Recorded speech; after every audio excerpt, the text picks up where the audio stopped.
मैं सारे इदारों को साफ साफ कहता हूँ, मुदाखलत नहीं करने दी जाएगी, कोई मुदाखलत नहीं होगी।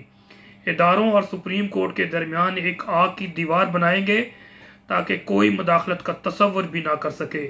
इंसाफ होकर रहेगा। जस्टिस मंसूर अली शाह। अस्सलाम वालेकुम मेरे पाकिस्तानियों, आप देख रहे हैं law and state with advocate Atiq Rahman Siddiqui. आज के मेरे वीलॉग में सुप्रीम कोर्ट में 2 रिटायर्ड जजेस की बतौर एडहॉक जजेस तैनाती, बन्नू पर पुरअमन मासूम लोगों पर फौज की तरफ से अंधाधुंध फायरिंग और शहादतें, इस्लामाबाद हाई कोर्ट में मेरी और मेरी लीगल टीम की तरफ से पार्टी के 2 अहम केसेस दायर करने और इन सब पर तजिया शामिल होगा। लेकिन इससे पहले आपसे रिक्वेस्ट है कि आप मेरे चैनल को सब्सक्राइब कीजिए, लाइक कीजिए और बेल आइकन को प्रेस कीजिए ताकि मेरे वीलॉग आपको रेगुलर मिलते रहें, नोटिफिकेशन मिलते रहें और फायरवॉल को शिकस्त दे सकें। तो सबसे पहले जुडिशल कमीशन का जो इजलास है कल हुआ। सबको मालूम है कि 4 एडहॉक जजेस के लिए ये कोशिश की गई ताकि नंबर ऑफ जजेस जो हैं काजी फायज ईसा साहब जो है अपने फेवर में करवा सकें, और ये सारी बदनीयती पर मुनहसर था और अपने अल्टीरियर मोटिव्स के हुसूल के लिए काजी फायज ईसा साहेब, ये फस्ताई हुकूमत और इनके पीछे जो गारतगर और हैंडलर्स हैं, इन्होंने ये नई स्कीम चली जो article 182 of the constitution of Pakistan इन्होंने बहाना बनाया। लेकिन ये भूल गए कि आर्टिकल 182 के साथ साथ आर्टिकल 179 भी है जो कि कहता है कि जजेस की जो मैक्सिमम एज है वो 65 हो सकती है। और जो ये 2 जजेस रह गए थे, क्योंकि जस्टिस मकबूल बाकर ने माजत कर ली थी, जस्टिस मशीर आलम ने भी माजत कर ली थी, और पीछे रह गए थे जस्टिस मजहर आलम काका खेल और इसके मियाँ खेल, और दूसरे जो है सरदार मसूद साहब।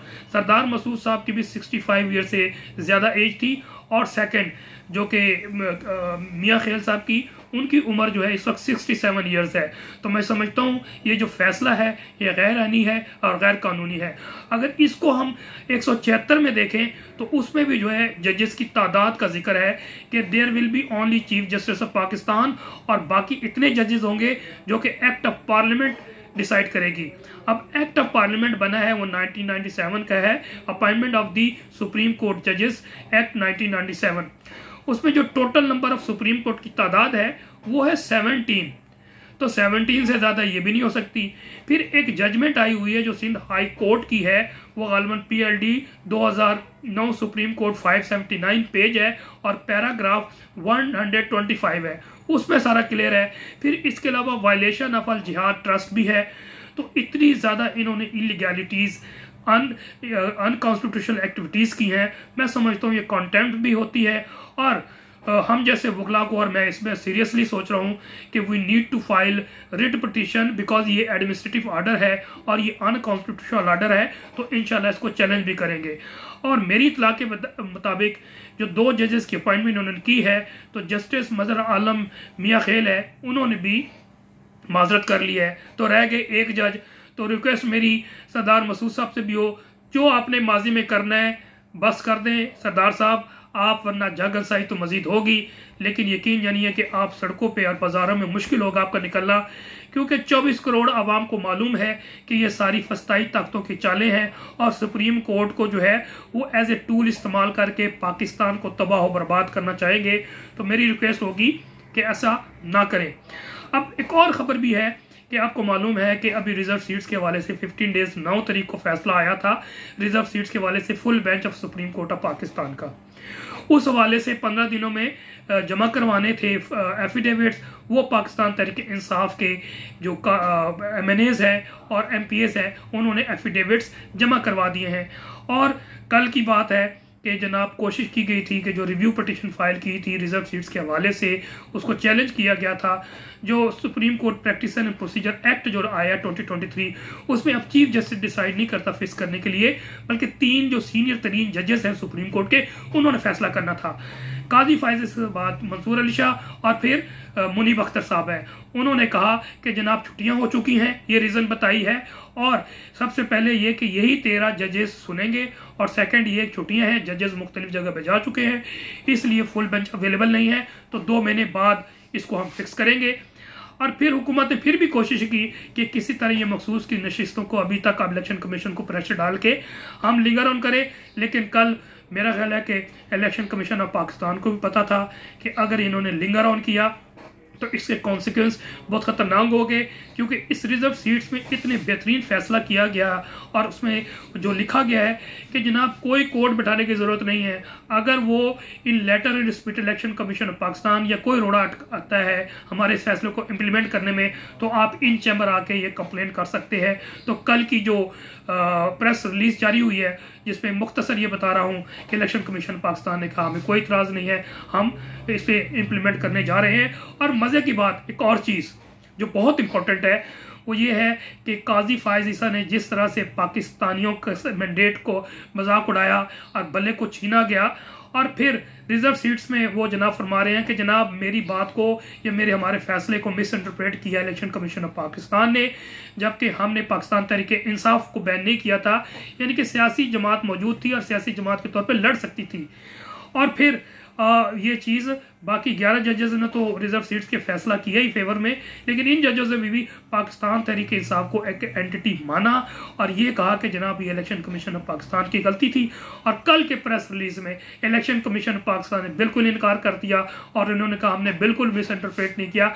इसका मतलब है काजी साहब गलत हैं या फिर इलेक्शन कमीशन ऑफ पाकिस्तान। कौम को पता है कि काजी साहब भी गलत है, इलेक्शन कमीशन ऑफ पाकिस्तान भी गलत है। मैं हमेशा कहता हूँ कि फस्ताइयों की, इन गारतगरों की ए टीम है इलेक्शन कमीशन ऑफ पाकिस्तान और बी टीम है काजी फायज़ ईसा। बहरहाल अब इन दोनों में एक तो गलत है और यकीन जानिए कि अक्टूबर में हालात चेंज होने जा रहे हैं और इसको चैलेंज किया जाएगा। ये इलेक्शन मतनाज़ा हो जाएंगे। फॉर्म 45 पहले ही मौजूद है, फॉर्म 47 पहले मौजूद है। और फिर आलिया नीलम ने सोने पे सुहागा किया, जो ये एक्सपेक्ट लगा के बैठे थे कि हम पंजाब में जितने भी केस ये सीट्स हैं, चाहे नेशनल असम्बली की हैं, प्रोविंशियल असम्बली, किस तरह हम कवर कर लेंगे, आलिया नीलम को लेके इसको लिंगर ऑन कर देंगे ट्रिब्यूनल्स को। उन्होंने टोटली इनकार कर दिया। कहा ये चीफ इलेक्शन कमिश्नर राजा सिकंदर मिलने गए थे मेरी इतला के मुताबिक, और उन्होंने वाज़ेह तौर पे कह दिया जो 8 जजेस पहले काम कर रहे हैं वही ट्रिब्यूनल है और वही सुनेंगे। तो मुख्तसर ये है कि ये सारे फैसले और एक्ट इन फस्ताइयों के अगेंस्ट जा रहे हैं, जो जिन पे तकिया किया था वही हवा देने लगे हैं और इंशाअल्लाह इनको हर जगह नुकसान पहुँचेगा और मुँह की खानी पड़ेगी। आगे जो कल इंतहाई एक सैड इंसिडेंट हुआ है बन्नू के हवाले से, पूरी कौम मुखालफत कर रही है कि जो आप ऑपरेशन करने जा रहे हैं, जो ज़रबे अज़्म इस्तिकाम वट एवर आपने नाम रखा है, वो अज़्म इस्तिकाम नहीं है, बल्कि ये जो है ना अज़्म ऐसा लगता है इंतकाम है। और उनके अगेंस्ट जो कि पाकिस्तान तहरीक इंसाफ के साथ, कौम के साथ, जमहूरियत के साथ, आइन के साथ खड़े हैं। मुख्तसर ये है कि वो डिटेल में नहीं जाते कि किस तरह से दहशतगर्द लाए जाते हैं, अब बच्चे को मालूम है, और फिर किस तरह से अपने मज़मूम मकासद हासिल किए जाते हैं। पूरी कौम पख्तून कौम के साथ खड़े हैं। और कल निहत्ते लोगों पे जिस तरह अनफॉर्चुनेटली पाकिस्तान आर्मी ने, कि मैं सुन रहा था एक मुश्ताक गनी साहब, और मैं समझता हूँ कि उनकी बात गलत नहीं हो सकती, वो इंतहाई ज़िम्मेदार सेनेटर हैं, सियासतदान है जमात इस्लामी को। उन्होंने कहा कि आर्मी ने डायरेक्ट हमला किया और फायरिंग की, जिसकी वजह से गलबन 2 शहादतें हुई और कई अफराद जख्मी हो गए हैं। ये इंतहाई अफसोसनाक है। और फिर उसके बाद इन्होंने रिट्रीट नहीं किया पख्तूनों ने, उसके बाद जुम्मे के बाद उससे बड़ी रैली निकाली इकट्ठे हुए, और आज भी मेरा ख्याल है कि वो निकले हैं और गालबन मोटरवे पे भी वो रैली निकालेंगे, और मुख्तलिफ शहरों में भी KPK में भी ये मूवमेंट चल रही है। तो अनफॉर्चुनेटली ये होश के नाखून नहीं ले रहे। मैं पहले भी कह चुका हूँ, खुदा का वास्ता है, आपने पहले इंडिया को बनाया था कि हमारा दुश्मन है, आप वो दुश्मन अब फ्रंट करके आप अफगानिस्तान को बनाना चाहते हैं। ये इंतहाई ख़तरनाक पॉलिसी है। अफगानिस्तान या KPK एक ही है, इनकी सदियों से नहीं 1000 साल 2000 3000 साल से इकट्ठे रह रहे हैं। इनका बोलना चालना, इनका उठना बैठना, इनके माशरत, इनकी तमाम चीज़ें, सकाफत सब एक जैसी है। तो काइंडली हरकत ऐसा ना करें जिससे बहुत बड़ा नुकसान होगा। ये फायर बैक करेगा, ये ब्लो आएगा पाकिस्तानी अवाम के ख़िलाफ़। तो ये चीज़ मैं कंडेम करता हूँ। होश से काम लें और ये अवाम के मैंडेट के बगैर ये काम ना करे। अगर इतना ही अजीम है मामला है तो रेफरेंडम कॉन्स्टिट्यूशन में मौजूद है, रेफरेंडम करवा के देख लें कि क्या KPK में या बलूचिस्तान में आपको इस तरह का कोई ऑपरेशन करना चाहिए कि नहीं। एक और तजिया मौजूद है कि इस वक्त जो KPK में सिचुएशन कर रहे हैं, मेरी भी अंडरस्टैंडिंग यही है कि पाकिस्तान तहरीक इंसाफ आप समझ लें अक्रॉस KPK मशहूर है, यह मकबूल है कि इस इलेक्शन में जो 44 सीट्स थी तो 42 MNA की सीट्स पाकिस्तान तहरीक इंसाफ ने जीती थी और 115 में से 106 या 107 प्रोविंशियल असेंबली की सीटें जीती थी। मुख्तसर ये कि without campaign, without PTI, without बल्ला ये सारा किया है। मुख्तसर KPK PTI का गढ़ है और फिर इसको, इस गढ़ को तोड़ना चाहते हैं मुख्तलिफ तरीके से। और आप देख लीजिए जो दूसरी पार्टी जो कि इस्टेब्लिशमेंट के साथ है, और हमेशा कहता हूँ जमात इस्लामी में बहुत सी खूबियाँ हैं लेकिन वो हमेशा इस्टेब्लिशमेंट के साथ खड़ी है। आप इस्लामाबाद में देख लें, एक नहीं कल कई जलसे जुलूस किए, धरना किया जमात इस्लामी ने, उन्होंने इजाज़त दी गई जिसका TLP को लेकर आए लेकिन उनके मकासद हासिल नहीं कर सके। उसमें असेसमेंट अलग है, एनालिसिस अलग है, मैं उस पर नहीं जाना चाहता। लेकिन जमाते हमारे PTI के चंद लोग खड़े हो जाएं तो जनाब उस पर ATA का मुकदमा बनाते 7 ATA। तो अनफॉर्चुनेट है, वहाँ पर प्लान किया जा रहा है कि किसी तरह से इन मंजूर पश्तीन लोगों को और ANP के अमल वली लोगों को और जमात इस्लामी को खड़ा किया जाए, PTI को उनको प्रमोट किया जाए। सामने सामने बेशक गाली देते रहें लेकिन ये जलसे भी करें, रैली भी करें, इन्वॉल्व भी हों और PTI पर गालियाँ पड़ेंगी कि PTI के लोग शामिल नहीं हो रहे। तो इस चीज़ को जनाब आपने बहुत मोहतात रहना है। इस वाले से तजिया यह खबर पाकिस्तान तक पहुंच जानी चाहिए। हर पाकिस्तानी गारत गरों ने PTI को खैबर पख्तूनख्वा तोड़ने के लिए ऑपरेशन लॉन्च किया है। इस ऑपरेशन का मकसद आप समझें, ये बहुत बड़ी साजिश है। इस ऑपरेशन को शुरू करने के साथ साथ कंपनी ने इंतहाई खतरनाक काम शुरू कर दिया है।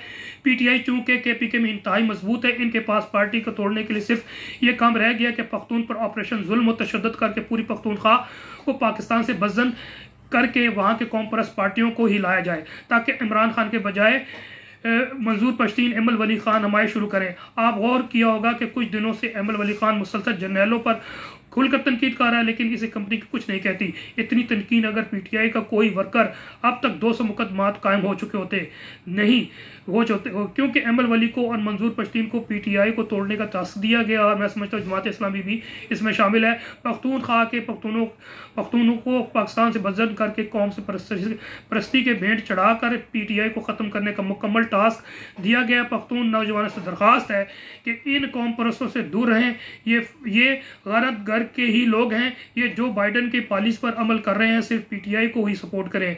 ये जितने ऑपरेशन करें गैरत घर की कहानी ख़त्म होने को है। इंशाल्लाह मुर्शिद आएगा, ये सब आइन के नीचे आएंगे, इन पर आर्टिकल 6 भी इंशाल्लाह लगेगा।